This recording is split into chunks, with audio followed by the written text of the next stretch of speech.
Pues hoy tengo el placer, bueno, de que han aceptado la invitación para estar con la Gaceta de la Iberosfera, con la Fundación Disenso, a dos autores de un informe extraordinario. Y es extraordinario por tres cosas que luego diré. Pero de momento lo primero que tengo que hacer es presentarles a Ryan Berg, que es investigador de estudios iberoamericanos en el American Enterprise Institute y además es profesor adjunto de política en la Universidad Católica de América. ¿Qué tal estás, Ryan? Encantado y muchísimas gracias. Un placer, José Antonio. Muchísimas gracias por la invitación. Y también a Jorge González Gallarza, que es economista del University College de Londres y además es investigador de la Fundación Civismo, una de las fundaciones más reconocidas y con más prestigio que hay en España. Y la primera pregunta, primero es hablar del informe. Bueno, hablar del informe. Mencionar el título del informe, porque es espectacular. Se llama La última oportunidad de Europa, y es cómo la Unión Europea puede y debe convertirse en el actor indispensable en la restauración democrática de Venezuela. Y cuando digo que es extraordinario, no me refiero solamente a la calidad del informe, sino también a que es la primera vez que yo leo un informe de verdad, escrito, largo, enjundioso, pensado, con fuentes, con testimonios, con análisis y con conclusiones sobre cómo se puede hacer algo que todos damos por perdido, que es restaurar la democracia en Venezuela. La primera pregunta es, ¿cómo se os ocurrió algo tan extraordinariamente complicado como pensar en democracia en Venezuela? Bueno, Jorge. Bueno, la verdad es que fíjate que, lo primero, muchísimas gracias, José Antonio. Yo creo que, fíjate, y te agradezco además que resaltes los dos verbos y hasta qué punto pueden ser complementarios. Yo creo que es tan importante el puede como el debe. Y esto básicamente ha sido un proyecto de larga duración, de largo recorrido. Ryan y yo veníamos ponderando cuál podía ser la postura y la política ideal de la Unión Europea en este puzzle, en este conondro tan difícil que es el poder del régimen de Nicolás Maduro. Y claramente desde el principio teníamos muy claro que había una falta de liderazgo y una postura muy insuficiente. Y entonces nace también la idea del reporte de querer generar un espacio de conversación transatlántico, un espacio técnico donde se puedan contrastar las distintas posturas, la americana de una administración a otra y la postura de la diplomacia europea encabezada ahora por Josep Borrell. Y el proyecto es muy simple, simplemente se trata de ofrecer una serie de pasos concretos y de pautas, cuáles son las medidas concretas que puede tomar la diplomacia europea con todo su poderío económico, con el enorme poder que representa la zona euro y las posibles sanciones que se pueden dictaminar para cortar el acceso del régimen de Maduro a muchos fondos y a muchas vías de financiación, y básicamente es un reporte técnico que lo que hace es pautar un camino para una política europea y lo que puede ser una política europea de jaque mate al régimen de Nicolás Maduro. Pero vosotros, el informe, en la tercera parte, ¿por qué es extraordinario? Es porque el título, el comienzo, que es La última oportunidad de Europa. No decís la última oportunidad de Venezuela. O sea, me gustaría que me explicaras por qué es la última oportunidad de Europa. Yo creo que es la última oportunidad para Europa porque hay tanto espacio entre la política exterior de Estados Unidos y Europa frente a la dictadura de Nicolás Maduro en Venezuela. Y yo siempre digo que es muy difícil combatir una dictadura cuando está consolidada, como está consolidada la dictadura en Venezuela, y sin presión de un poder como la Unión Europea. No hay tanta posibilidad de hacer un camino hacia la democracia con una Unión Europea tan débil. Entonces, la oportunidad refiere a la política exterior de la Unión Europea tan débil, con tanto espacio entre Estados Unidos y Europa. Los poderes más importantes en este tema, porque China no tiene interés en la democracia en Venezuela. Tan como la Rusia y otros, como Turquía y otros. Entonces, solo hay Estados Unidos y la Unión Europea. Y cuando un lado no está haciendo su parte, es muy difícil poner la presión requerida para hacer un camino hacia la democracia. Entonces, tenemos una oportunidad, solo una oportunidad, en mi opinión, para repensar en la política exterior de la UE. Pero esta última oportunidad pasa por, es decir, si es la última, es que ha habido más. Ha habido oportunidades previas que han fracasado todas ellas y vosotros en el informe cargáis con dureza contra la política exterior de la Unión Europea, en este caso contra Josep Borrell. Desde luego, desde luego. Y para atar un poco este punto, yo creo que sí que era importante hablar de la última oportunidad y como lo hacemos de hecho hacia el final del papel, los autoritarismos, los modelos autoritarios han demostrado la capacidad que tienen después de la caída del bloque soviético de consolidarse a través del acceso a fuentes ilícitas de financiamiento, el uso de la fuerza, la tortura, las ejecuciones sumarias, el sembrar el miedo entre el disenso y las oposiciones democráticas en este tipo de países y era muy importante efectivamente hablar de la última oportunidad porque efectivamente nosotros planteamos un escenario donde lo que pueda ocurrir en Venezuela si no se actúa en los sentidos que sugerimos es la consolidación final, la cubanización del régimen de Nicolás Maduro.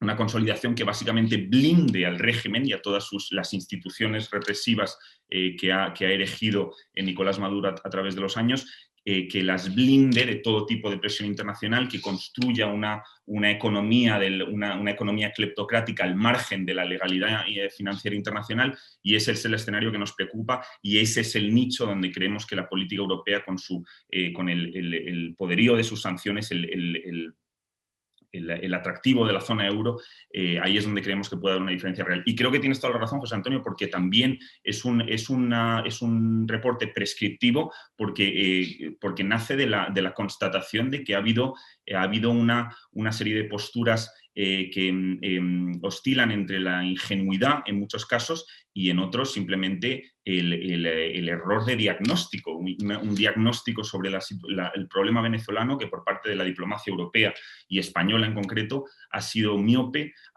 y ha pecado de buenismo, no cabe ninguna duda. Y podemos entrar en los detalles de en qué ha consistido exactamente ese. Pues sí, son los detalles en este caso lo que me preocupa, porque ingenuidad o ineptitud, o las dos cosas, o ejemplos de ambas, o porque es verdad que la política exterior de Borrell, la política exterior española también, la de presión a Venezuela, ha sido inexistente. Entonces, yo no sé si eso es ingenuidad o ineptitud, pero seguro que vosotros tenéis el análisis más detallado.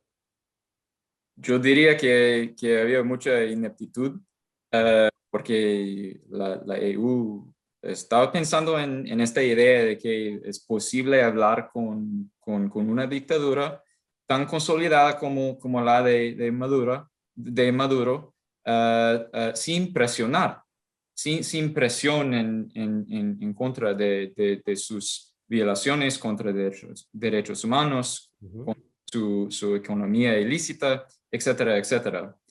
Y entonces yo veo mucha ineptitud y también veo muchos huecos, digamos, en la arquitectura de las sanciones de Estados Unidos. Yo veo que siempre hay un hueco, digamos, en la Unión Europea, lavado de dinero, bancos financieros, personas que tienen fondos en los bancos, por ejemplo, en España. El Banco Central de España, que estaba con dinero de Maduro y sus amigos en sus fondos.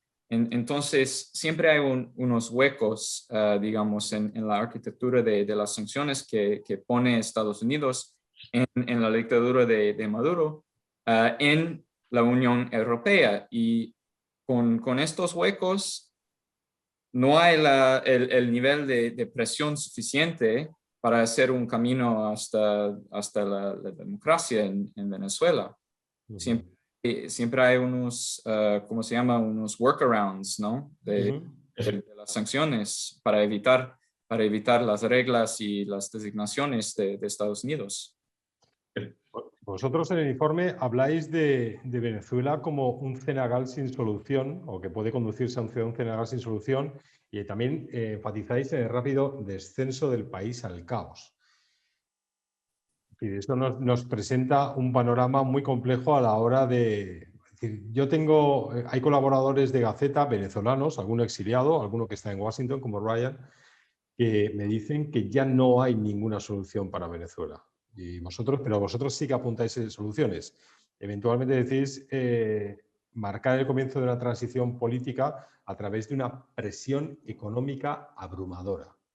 ¿Vosotros creéis de verdad que es posible? Yo creo que, no sé si ha sido Ryan o Jorge que lo ha dicho antes, dice un país que está apoyado por otros regímenes, Irán, Turquía, también cuentan con dinero ruso, también China, por supuesto, que se puede, ¿hay esa posibilidad, de verdad? Yo creo que existe, y para, digamos, enlazar con lo que acaba de explicar Ryan, hay un margen enorme de presión y hay muchísimas formas en que se le puede apretar la tuerca, en el que muchos modos en los cuales la arquitectura de sanciones europea que ha descrito Ryan puede acercarse hacia una estrategia de sofocación del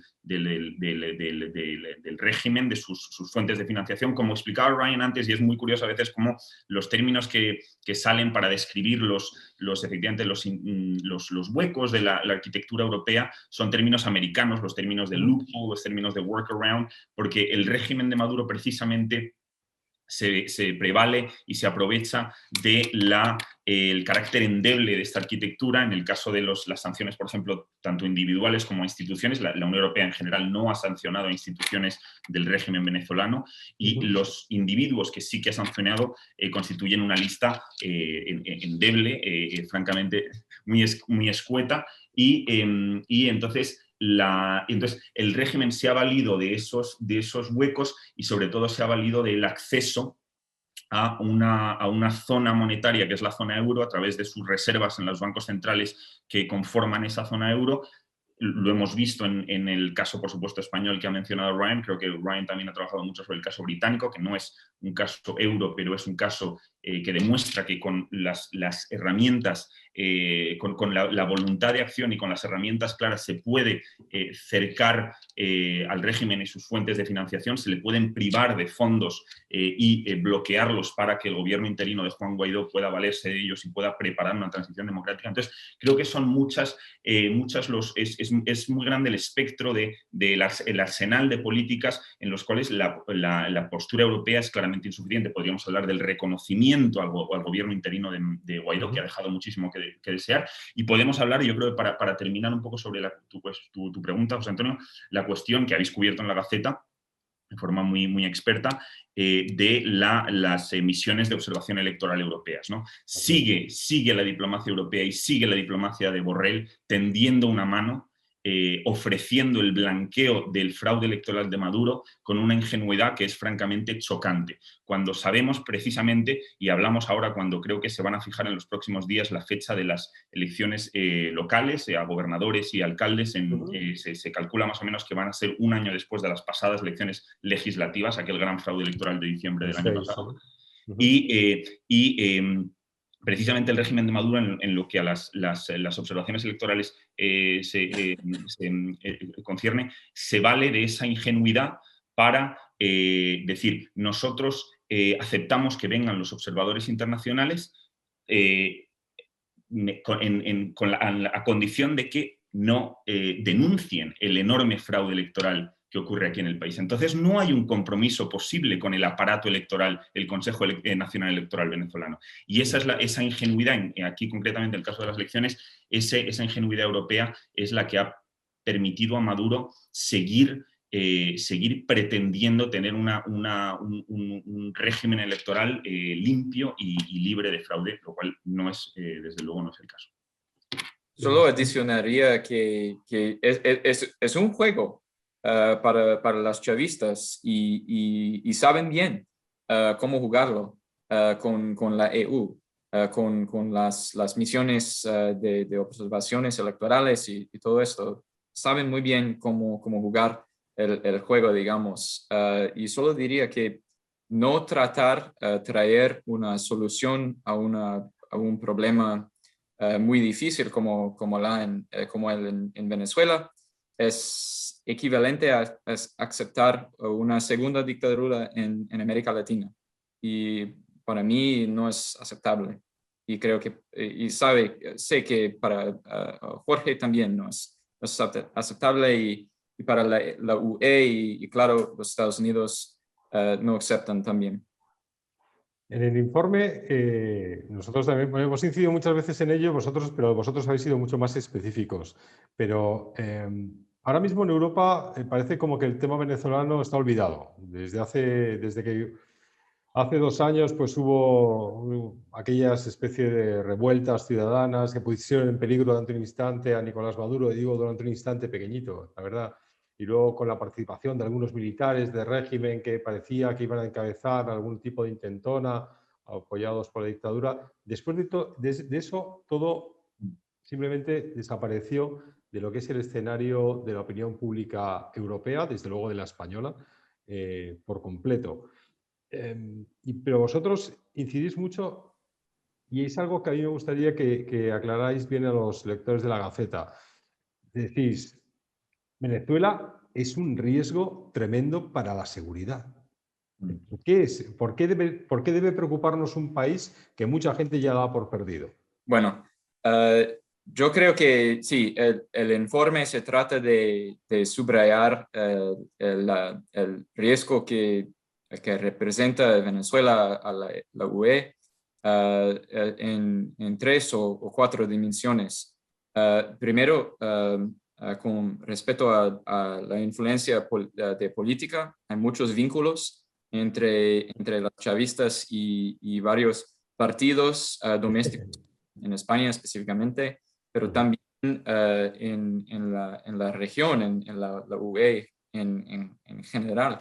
Hay, claro, la economía ilícita que hemos visto exportando y desarrollando a Venezuela, que también tiene muchos vínculos con España y con la UE en general. Y también hay las drogas.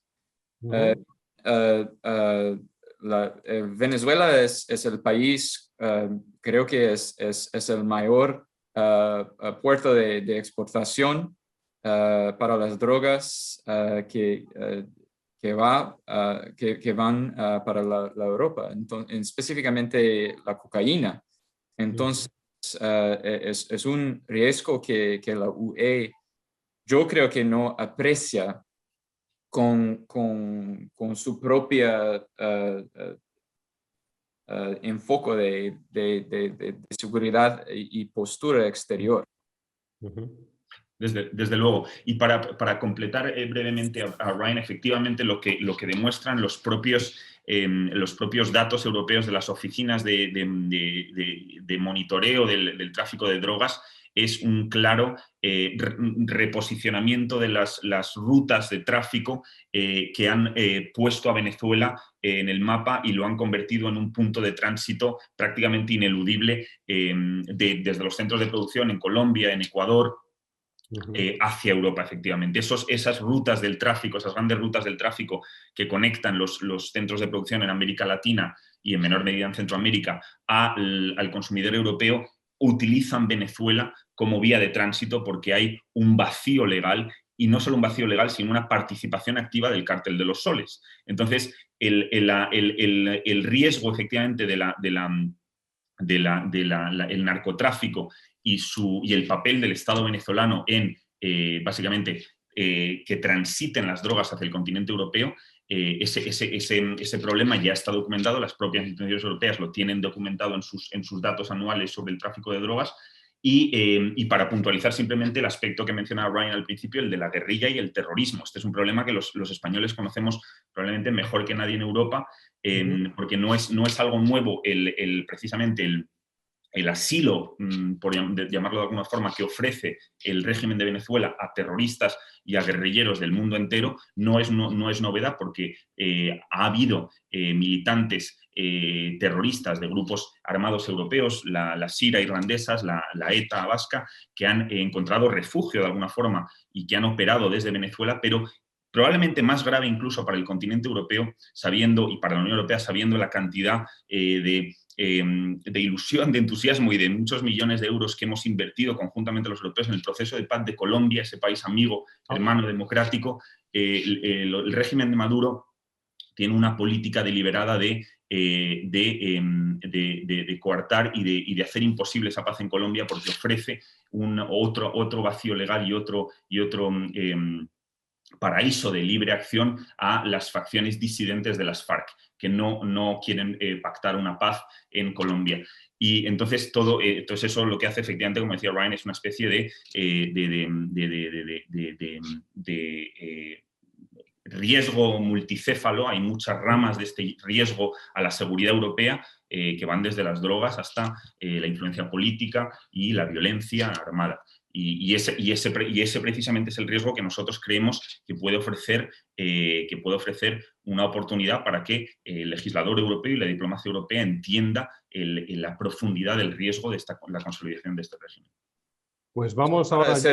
Solo para hacer una referencia, José Antonio, el cartel de los soles sí. que mencionó Jorge, no es solo un grupo de la exportación de drogas, es el gobierno, es la misma, son el gobierno, el régimen de Nicolás Maduro es la misma cosa de que el cartel de los soles. Los miembros son del mismo equipo. Entonces, ellos utilizan recursos del Estado para exportar, para traficar drogas a Europa y a Estados Unidos como una herramienta de poder, como una herramienta para debilitar sociedades dentro de las sociedades, como por ejemplo el Pollo, el anterior asesor de Hugo Chávez, él refirió a la cocaína como una herramienta de debilitar Estados Unidos y la EU como una arma que tiene la misma consecuencia al final.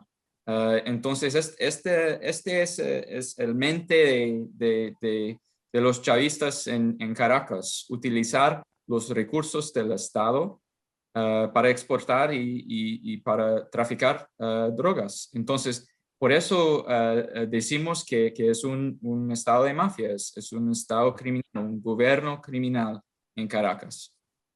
Todo esto lo sabemos nosotros, lo sabéis vosotros que lo habéis estudiado, analizado y además lo habéis puesto por escrito, pero todo esto también lo sabe la Unión Europea. Entonces, por eso es por lo que a mí me cuesta tanto creer en la ingenuidad de la Unión Europea.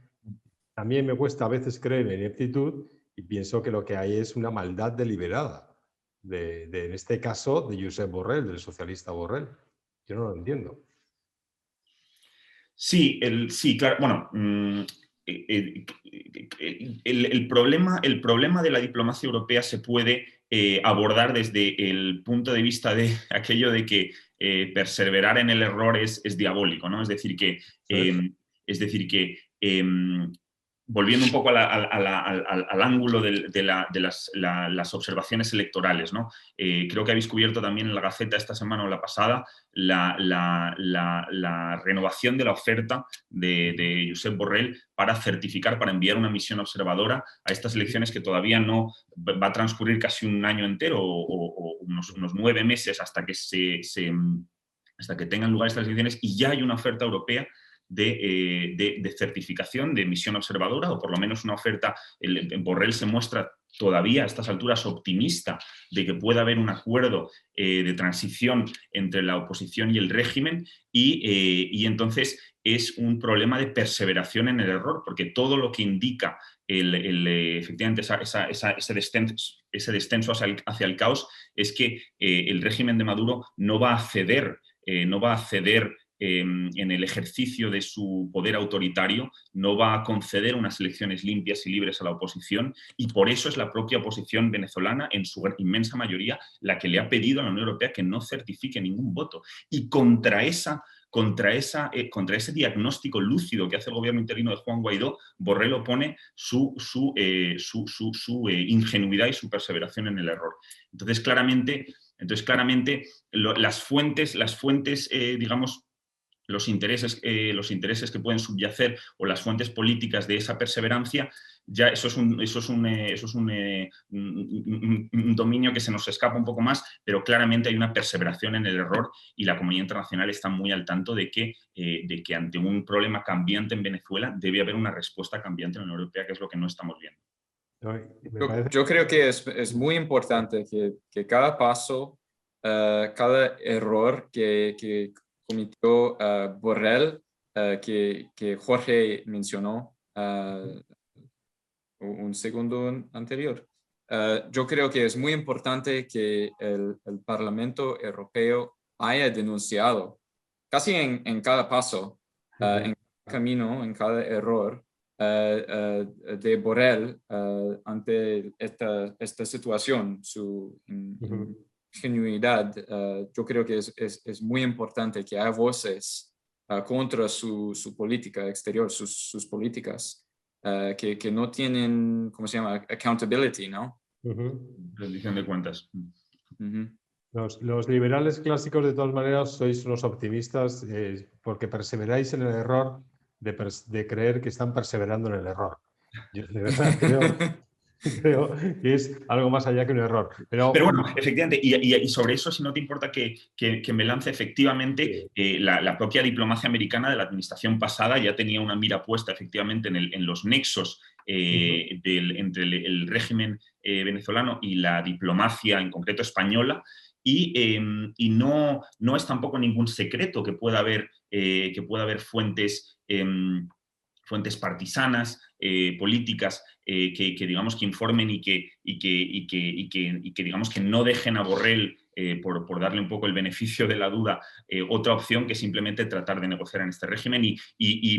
Pero nosotros seguimos, tenemos un cierto optimismo de que en el foro intergubernamental, que es el Consejo de la Unión Europea, porque al fin y al cabo Borrell es el representante de la diplomacia europea, él tiene un mandato claro del Consejo para representar a los países miembros de la Unión Europea ante la comunidad internacional. Es un papel sobre el cual no están rindiendo muy escasas cuentas ante el Parlamento y ante los países miembros, pero tenemos cierta confianza de que con algo más de humildad y sobre todo algo más de rendición de cuentas, y con una participación de otros países de la Unión, podemos avanzar hacia, efectivamente, pasar la página de esta diplomacia fallida del compromiso y de la negociación con el régimen. Creo que vais bueno, vamos a hablar, si os parece, ya en los últimos minutos. Vosotros hacéis una distinción que a mí me ha gustado muchísimo, es entre sustancia y retórica. Ya es el tiempo, hay que acabar con la retórica, llegamos al momento de la sustancia. Y está claro que las soluciones que vosotros ofrecéis en el informe, yo creo que serán analizadas, vais a tener la oportunidad o nos vais a hacer el favor también, la oportunidad y hacer el favor de participar en un webinar de la Fundación Disenso, en la que estará, por supuesto, el europarlamentario Hermann Tertsch, que es patrono de la Fundación, o sea que ahí tenéis un enlace directo con ese Parlamento Europeo al que vosotros invocáis para que tome cartas en este asunto. Pero vamos a hablar del tiempo de la sustancia, de qué se puede hacer. De verdad, vosotros dais 8 recomendaciones, que a mí me parecen todas, alguna de ellas me parece, no, la inmensa mayoría me parece fabulosa y alguna me parece que va a ser imposible. Pero si queréis, apuntadme esas 8 soluciones para que vea la gente que no hemos estado haciendo retórica durante estos minutos, sino que vuestro informe es el primer informe que yo veo que tiene por fin sustancia. ¿Yo? Brian, eres el alma de la sustancia en esto. Yo soy el alma de la sustancia. Bueno, sí, es la hora. Es la hora de la sustancia. Poner el retórico al lado, por favor, y seguimos adelante con respecto a esta dictadura. Entonces, el informe desarrolló no sé cuántos, 8 recomendaciones.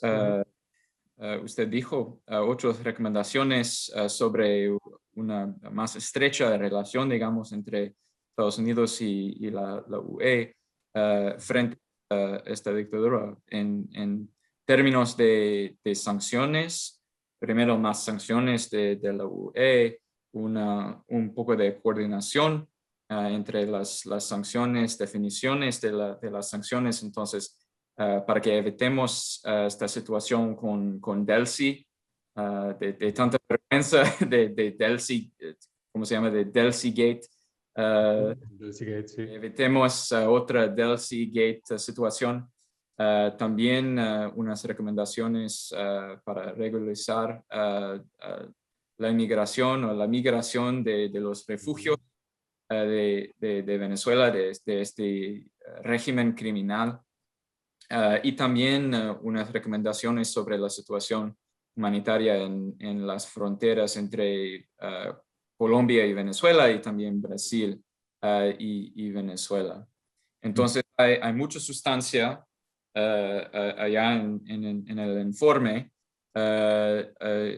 Jorge tal vez puede hablar más sobre las recomendaciones. Y yo creo que es muy importante, empezando probablemente por aquello que sí que ha podido hacerse bien. Lo que sí que vimos en el verano pasado es un esfuerzo deliberado, coordinado con digamos, el universo de instituciones multilaterales, pero canalizado a través del esfuerzo de la Unión Europea para levantar una cantidad de dinero muy importante para aliviar la situación humanitaria en la medida de lo posible dentro de Venezuela, lo cual es muy difícil porque el régimen ha blindado el país a la ayuda internacional, pero sobre todo también en las comunidades de refugiados en la región y en medida principal en la región, pero en el mundo entero.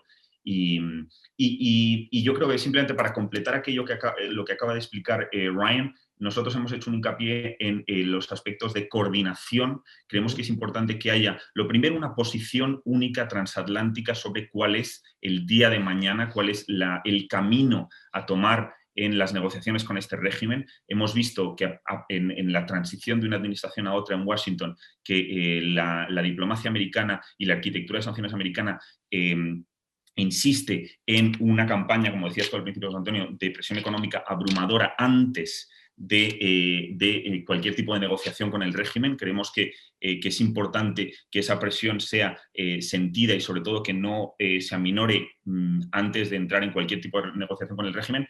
Y creemos que es importante reunir a las dos posturas, la europea y la americana, para que lo primero, ese tipo de loopholes, de huecos que aprovecha el régimen, pues cerrarlos y que haya una arquitectura lo más unificada posible.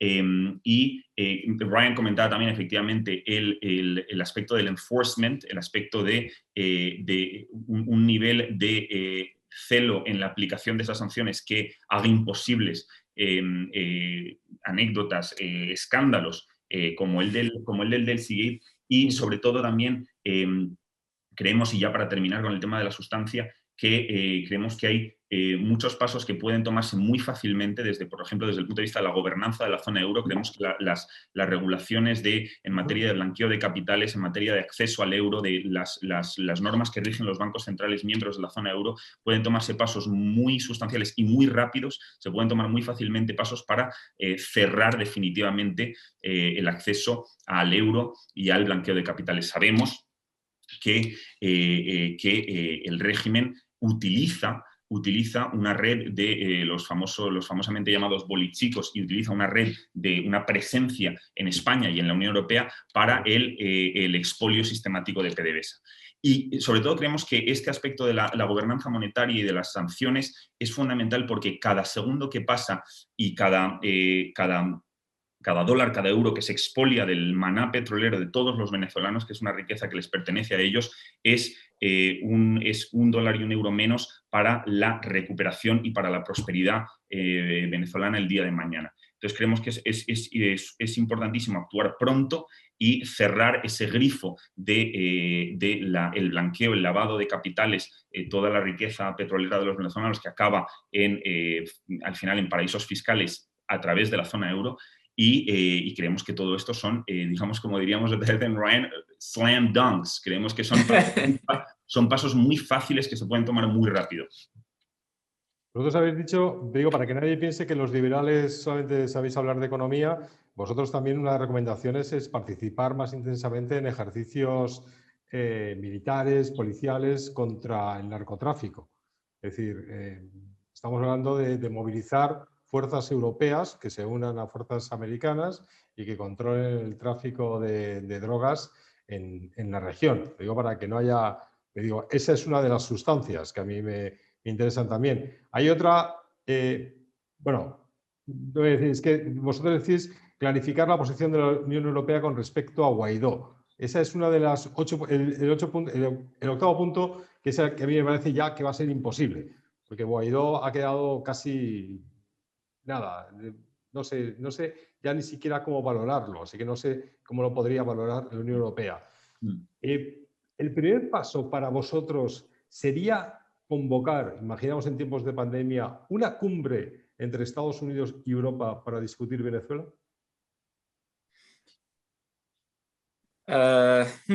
Es una buena pregunta. No sé si hay necesidad de hacer algo tan grande para celebrar cómo debe hacer la UE. Yo me siento que más como una fiesta para hacer una celebración, porque una postura política exterior que la UE debería hacer, no sé, hace cuántos años. Entonces... El problema, Ryan, es que la Unión Europea, si tú la dejas hacer la política exterior, que ella lenta y con ese paso tortuga, las cocinas en la Unión Europea van muy extraordinariamente lentas. Y estamos hablando, como decís en el comienzo del informe, de que Venezuela está en el borde del Cenagal, si no ha llegado ya. Entonces lo digo porque no hay tiempo. Realmente es que el problema, además, es ya casi de tiempo. Esta es la última oportunidad, vosotros lo decís, es la última oportunidad de Europa y posiblemente sea la última, si es que queda alguna, oportunidad de Venezuela. O hacemos algo grande o... Sí. Y yo creo que precisamente es verdad que Ryan, en la interlocución que tienes con los legisladores americanos y la mayoría democrática en el Congreso ahora, finalmente, que es la que informa con su conocimiento, con su capacidad de legislar sanciones a la administración de Joe Biden en esta cuestión, que básicamente él hereda una arquitectura de sanciones que ha conservado, porque es una arquitectura de sanciones que señala la posición de la diplomacia americana de forma bipartisana. Y efectivamente ahí la gran incógnita es si hay apetito en esta nueva administración para presionar a la Unión Europea para generar esa posición común, ¿verdad? Porque una cosa que sí que está claro, que eso sí que ha sido gran noticia, es que no va a haber una relajación de la postura americana, no va a haber no se va, digamos, a levantar el pie del acelerador en la aplicación de las sanciones que existen y sobre todo en los esfuerzos empezados por el fiscal general americano anterior, Bill Barr, que claramente señaló, apuntó a los narcos del Estado venezolano y que, digamos, ofreció un arsenal jurídico para que los fiscales americanos puedan tener todos los instrumentos a su disposición para perseguir esos nexos de la droga. Y entonces, esa es una gran incógnita, porque al fin y al cabo, los americanos, ¿por qué deberían, verdad? ¿Por qué deberían, como decíamos, go out of their way, ¿no? ¿Por qué deberían buscar ese aliado europeo tan elusivo, tan endeble, que no demuestra ninguna voluntad de querer generar esa mesa común, esa postura común transatlántica? Pero en cualquier caso, efectivamente, como dices, José Antonio, el tiempo corre rápido y las oportunidades para una postura sustancial y de peso europea van menguando cada día que pasa. Entonces, al final, yo creo que la pelota está en el tejado de los europeos antes que en el de los americanos, desde luego. Sí, no, pues estoy convencido de ello. Lo que pasa es que los americanos tampoco pueden ir solos a todos lados. Sobre todo cuando tienes enfrente a Rusia, a China, a Irán, a Turquía, a otros países de la zona, al recompuesto Foro de Sao Paulo, al Grupo de Puebla. Todo eso son problemas que Estados Unidos no puede ir solo. Entonces, de verdad, necesitaría Joe Biden quizá desembarazarse un momento de sus problemas internos, ficticios o reales que hay en Estados Unidos y mirar con Europa otros. Pero eso os lo dejo a vosotros. Ahora bien, ¿dónde puede encontrar los lectores de la Gaceta perdón, el informe completo para que lo puedan valorar? ¿Lo vais a poner en algún lado? ¿En el American Enterprise Institute? ¿Lo vais a poner en Fundación Civismo?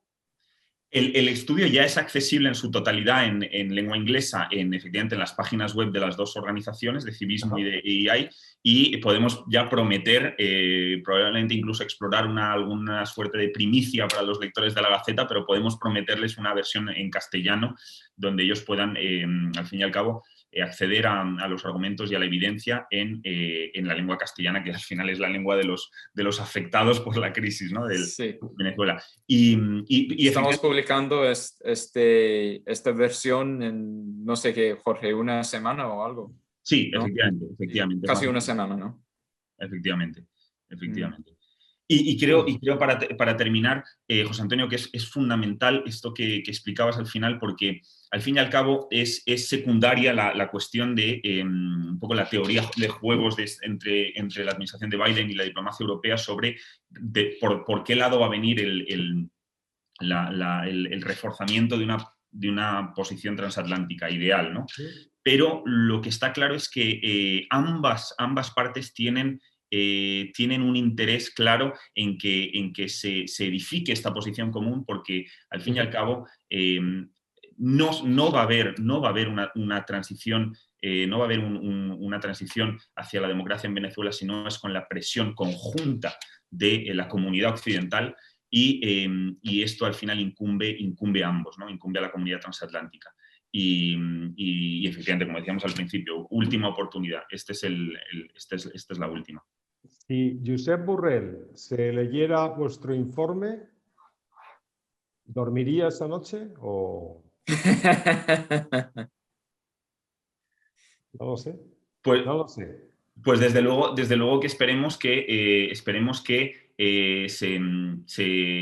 le genere algo de desafección hacia su propia política, la política que él ha seguido y en la que insiste y en la que persevera, a pesar de que es una política que está totalmente desanclada en la estructura de incentivos del régimen venezolano. El régimen venezolano no responde ante la diplomacia suave de Borrell y las promesas de certificación electoral. Al contrario, las utiliza esas promesas y utiliza esa mano tendida de Josep Borrell para asentar su poder autoritario, para blanquear su fraude electoral. Y en vista de todo esto, yo creo que hay que confiar... Porque es aún más general que esto.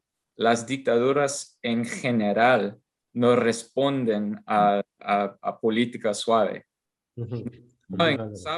Las dictaduras saben dónde jugar el juego de diplomacia, de discursos, de tratos y todo tipo de cosas así. Y los chavistas también son expertos, porque en el régimen de Nicolás Maduro ha sido no menos de 9 o 10 discursos con la UE, con varios poderes, y nada pasó, nada ocurrió, ¿no? Entonces, todos son juegos para que puedan consolidarse más y para que puedan debilitar la oposición en el país. Entonces, las dictaduras en general, Jorge, no responden a la política suave, y aún más la de Nicolás Maduro. Correcto. Brian Berg, investigador del American Enterprise Institute, y Jorge González Gallarza, investigador de la Fundación Civismo, de nuestros colegas, además de la Fundación Civismo, una de las grandes fundaciones que hay de pensamiento en España. Muchísimas gracias, ha sido un enorme placer teneros juntos en la Gaceta de la Iberosfera, en la Fundación Disenso, y de verdad, léanse este informe porque puede arrojar por fin ese primer informe, que arroja algo de luz, alguna esperanza al final de un larguísimo, espantoso, tedioso y de verdad desesperante túnel en el que nos han metido Venezuela, el Grupo de Puebla, la Fundación, el Foro de Sao Paulo, toda la izquierda iberoamericana, pero también la Unión Europea y su política exterior. Muchísimas gracias a los dos. Muchas gracias a vosotros, a ti, José Antonio, y sobre todo gracias a toda la Gaceta por el trabajo importantísimo que hacéis para elucidar, para traducir todas estas realidades complejas en un espacio iberoamericano que todos podamos entender en nuestra lengua. Así que gracias a vosotros. De verdad, gracias. Un honor para nosotros. Gracias, Ryan. Gracias, José Antonio. Gracias, José Antonio. Muchas gracias.